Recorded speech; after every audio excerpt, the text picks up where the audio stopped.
Tea పెట్టాలంటే పాలు కావాలి కదా! సో, అందుకే నేను బయటకొచ్చా. ఎప్పుడన్నా ఒక ఐటెమ్ కోసం వచ్చి ఒక ఐటమే తీసుకొని ఎళ్తామా, ఎక్కడ లేనియన్నీ కొంటాం. ఇంక అలానే కొంచెం వెజ్జీస్ అండ్ ఆల్సో బ్రెడ్ కూడా పట్టుకొనొచ్చాను. వెళ్ళగానే ఫిక్స్ అయిపోయా టీ పెట్టేద్దామని జెప్పి. ఇంకందుకే యూట్యూబ్‌లో హౌ టు మేక్ టీ అని కొట్టగానే ఇక్కడ ఈ లెంథీ ప్రాసెస్ వచ్చేసాయి. ఒక్కొక్కళ్ళు ఒక్కొక్క విధంగా చెప్తున్నారు. సో, నాకప్పుడే అర్థమైంది ఇదంతా చేయడానికి కొంచెం ఓపిక కావాలని జెప్పి. ఇంకందుకే ఆ పాల ప్యాకెట్ అదంతా పక్కన పడేసి కొంచెం ఎగ్స్ తీసుకొని బ్రెడ్ ఆమ్లెట్ చేద్దామని జెప్పి ఫిక్స్ అయ్యా. పీజీ నుండి ఫ్లాట్‌కి రావడమేమో గానీ, మొత్తం వంటకాలు నేర్చుకుంటున్నా.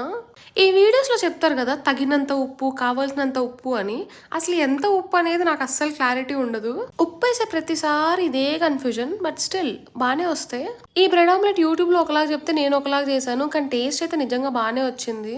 ఇందాక రోస్ట్ చేయడం చూపిచ్చా కదా బ్రెడ్. అది ఫస్ట్ దానికి చేయలేదు. దీనికి చేశాను. కానీ ఇదేమో ఇలా వచ్చింది. మొత్తానికైతే చాలా కష్టపడిపోయాను. ఇంక మనకు ఆత్రం ఆగదు కదా! వెంటనే నోట్లో పెట్టేసుకున్నాం ఆమ్లెట్.